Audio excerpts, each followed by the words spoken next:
Hey guys, it's Dylan with Shush Dad Tactics, and we are filming another video. It's only been a couple days since my last one, but we're putting the baby down for the evening. I've got a little bit of time, and so we're going to talk about dry firing and how I get my practice in for the week without even having to spend money on a single bullet. So let's talk about it. If you're new to the channel, I'm just a dad who loves firearms. I love handguns. I've been getting into handguns over the past couple of years, and I'm currently training for tactical games, for USPSA matches, and just having a lot of fun with my handguns. I think they're more than just something for self-defense. I do think that if you get comfortable with it, you can have a lot of fun. They are not only a tool, but if you use them right, they can be a toy. And so, yeah, we're going to talk about dry firing. We're going to talk about things that I do to really get the most out of it, because at the end of the day, just squeezing a trigger over and over and over again can be monotonous if you don't have a plan. And so this will be broken up into two parts. I'm going to show you some stuff that you need, and then I will cut to a different spot and we'll just go outside and we'll do a couple little drills dry firing. So yeah. First things first, what is dry firing? Dry firing is the practice of using your firearm without live ammunition. This is a really, really key important thing, because if you're like me who's on a budget, I can't be spending thousands of dollars in ammo. But with dry fire, you can get the practice and the repetition into being able to handle your handgun and feeling competent before you even set foot on the range for the first time. So yeah, you can do it anywhere. You can do it in your basement, you can do it in your garage, anywhere. So I think what's really benefited me the most over the past year and a half of me going from a beginner shooter to someone who's feeling a lot more confident and competent as well in my shooting abilities, it all falls back to dry firing. Now, what do you need? First things first, you need handgun and your holster of choice. This is my outside the waistband holster. This is probably what I'll talk about for this video. I do have holsters inside the waistband. I have a holster in my fanny pack. In my opinion, if you are going to be carrying a handgun every single day, you need to have a holster. No matter how you're carrying it, you need to know not only how that holster feels on you, you need to know how to get your handgun from it safely, quickly, effectively, efficiently. And dry fire is the best way to do that. So this holster is really basic, but it does have retention, and dry firing allows me to just practice pulling it out over and over and over again until I feel comfortable having this on my side. Besides having my handgun holster, I like to have a couple extra mags. If you don't have extras just laying around like I do, just make sure your magazines are clear, ammo's put away. You don't want to have any cross between your dummy rounds, which these are the next thing I'm going to talk about, and actual real live ammo. Now, this is, in my opinion, a necessity more than just loading up your magazines and ejecting them over your shoulder as you're practicing, but having just a basic dummy round is super. I don't know if you can see that. It's just a little blue dummy round. Just having a basic dummy round for you to practice malfunctions and making sure you're racking your gun all the way.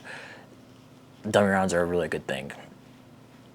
You can get 10 of them for like $5. Amazon, wherever. You can find these all over the place. So just get some. They're really important. Lastly, I think the thing that you need is a shot timer, and this is more than just, you know, for the range. Just having a start time and an end time gives you a measurable way to track your speed, track your progress. If you are dry firing every single day, and after a little bit you're saying, oh, I feel I'm getting faster, having something that says, yeah, you are getting faster, makes a huge difference. If you don't have a dedicated shot timer, just getting an app on your phone, I'll put a link for one down in the description below. Just having a way for you to measure how you're doing is really, really important. Like for me, I like to have the one on my phone, and I'll just put an earbud in, and I'll be able to take and hear the start time and not annoy my wife, not wake up the baby, not freak out my dogs. I use that app more than actually having my shot timer for dry fires. But besides that, you really only need a couple other things. Maybe some basic targets. These aren't anything fancy. These are Tactical Hive. I believe these are a third size target. So if you are a yard away, is like being 3 yards, or if you're a foot away, it's like being a yard away. So 25 feet away, you're 25 yards away. So these are great. I can set these up. They're just, like I said, piece of paper glued onto old shoe boxes. So expensive. Just kidding. It cost me like 10 cents. Well, minus the shoes. Maybe some tape. If you have tape, I like to tape up my reticle. This is super important if you're learning how to look through your red dot, not look at your red dot. I can hit effectively about 15 yards away, 25 yards away without even having to look through the glass. So good practice tip, and yeah. That's basically it. That's all I really got. Tape, piece of cardboard, holster, gun, dummy rounds, magazine, shot timer. That's all stuff you really need. Now, we're going to talk about a couple bougie things to really get more enjoyment out of it, because if you're doing this multiple times a week, month after month, year after year, just squeezing the trigger over and over again is going to be really annoying. So I'm going to first show you a trick. If you have a Glock, you know the classic, squeeze, now the trigger is frozen, it doesn't do anything. You have to actually manually re-rack, squeeze again. That's all you got. Now, what I like to do, if you take a zip tie and you insert it into the barrel of the gun, and now the trigger, as you can see, the trigger is no longer dead. That is a good trick. Or you can spend a little bit of money and you could get a dry fire mag. This is like a glorified dog clicker, but it resets the trigger so that you can actually practice getting good follow-up shots. And if you're even more bougie, if you have a Glock, and I believe there's a couple models that can also do it as well. I believe SIG has it for their P320. We won't go there. This actually has a laser ability, so I can actually take, and I have one of these little Amazon targets. These are awesome to set up around. So if I have a couple of those little paper targets and then 1 or 2 of these around, I really just get the most out of my dry fire experience. Now, those things, not necessary. You don't need the dry fire mag. Like I said, my little zip tie, it's 10 cents for one of those versus $100 for this. And if you have multiple platforms, that it's a little bit spendy. But long run, I have used this laser dry fire mag combo for the past 2 months. I use it constantly. I've probably put 2,000 shots through it. If I was to put that into actual rounds, I'd be spending a lot of money. It has paid for itself. So do think about it in that sense. Do you need it? No. Is it really nice to have? Absolutely. So we've talked about things that you need. We're going to cut, and I will show you some of the drills I go through to get the most out of my dry fire experience. All right, guys, we are back. We are going to do my dry fire practice. Baby's going down for a nap, and so perfect time to finish the video. We have both the Ruger today as well as my Glock 19X. This is just the zip tie, so I want to show you how that works. And then this has the dry fire mag in it.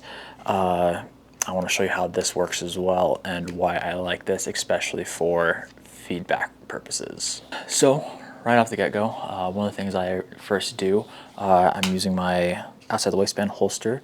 I typically do one holster style per one day. So today I'll do outside the waistband, tomorrow I'll do appendix, the next day I'll do my my sling bag. And so today we're going to first start out with draws to make sure that I am all good and have that good sight picture. So first I'll just draw, present, see. Good. Good.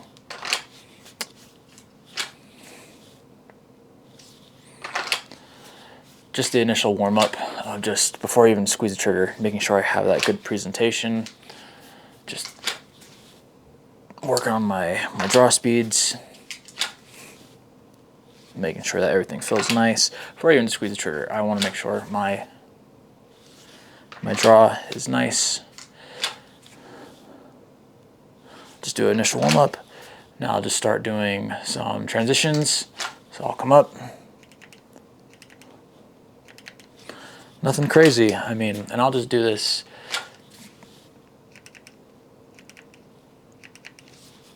and I'll just go back and forth. This is why I really enjoy having the zip tie, because I can squeeze the trigger over and over again. Like I said, if you have your MMP, you have your Canix, I'm not sure what all other brands have the trigger that does reset itself without having to put it back. This little trick with the zip tie with the Glock is awesome. Now, I'll initially do this. Just get some reps in. So real quick, I do want to show you this laser dry fire mag. Like I said, is this dry fire mag necessary? No, but if you get the laser in conjunction with it, you're gonna have a lot of fun. So like right now, I'll just do a quick little run.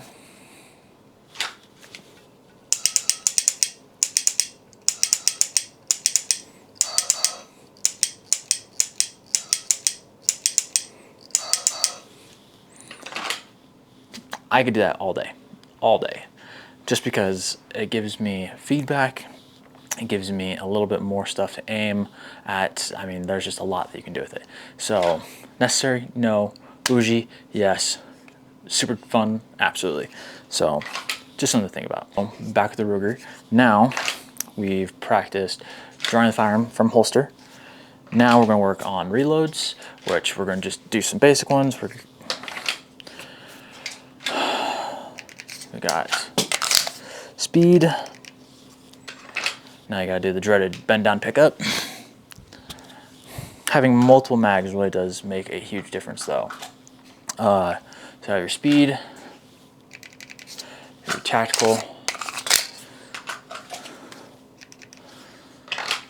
Those are the main two that you use. I mean, you can do your administrative if you need to, where you grab it from the holster. Set up your gun, not necessary, but just being able to sit here and practice makes a huge difference. And so putting that into my dry fire regiment is super crucial, because reloads are important, and the last thing you want is fumbling around with your magazine if in the chance you do need to use it, not being able to quickly grab and draw. Those spare magazines, I mean, super important skills. So dry fire, work on these repetitions, get it all hammered out. Lastly, we're going to grab our dummy rounds. We're just going to add a couple into our magazines. I should have a couple in each. We're going to remove the zip tie. The common ones are going to be your shoot. Now trigger's dead. You got your tap racks. Now I'm back in the game. The next one, you have to do a little bit of prep work with it. You are going to set up the gun for a stovepipe. So click, bang, great. This one can be cleared, the same thing as your first tap rack, tap, rack, back in the game. The last one we're going to do is the bullet still in the gun. How you clear this is you pull back, hit the magazine, let it fall, clear it. So I put these into my rotation as well, just so I can just be comfortable with me clearing malfunctions. There really isn't much left to it, but I do want to show you one more thing with the Glock 19.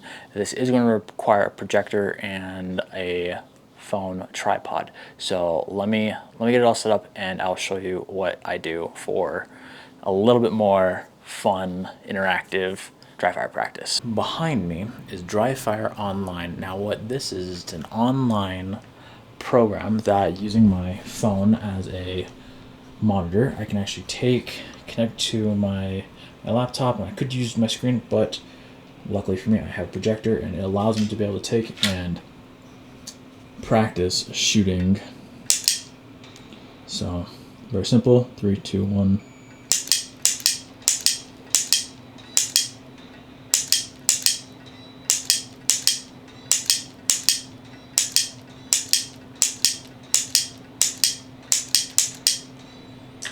There it is. Honestly, I cannot say enough good things about this setup with my dry fire mag, laser combo, and Dry Fire Online. I mean, I have a blast with this. I've done this with my wife. I'll probably be having game nights with my friends, have a boys' night, and we'll probably do this. And so we'll just see who's the best shooter, and we don't even have to waste any ammo. So we'll do that plenty of other times besides, but right now it's middle of winter, it's cold. We're probably going to be more inside, so this is a perfect thing for us. Well, I'm going to wrap this up. I mean, this has been a little bit of a long video, but I do want to say that dry firing really is an important aspect to your shooting experience. All the improvements I've really made, I can honestly say, goes directly to dry fire. So get your gun, get some cheap targets, get a zip tie if you need to, but honestly, go dry fire, have a little bit more confidence in yourself, and take these skills and take them to the range. So yeah, it's Dylan with Shush-Dad Tactics. If you haven't already, subscribe. I'm hoping to have more content coming soon. There's a lot of things. I think the next one I'll probably be doing is picking your first gun and concealed carry considerations. So yeah, no, there's a lot of things. There's a lot of things I can talk about, a lot of things I think will really make a difference. So like I said, subscribe, leave a comment below, tell me how you dry fire, and I'll talk to you next time. Okay, thanks guys, bye.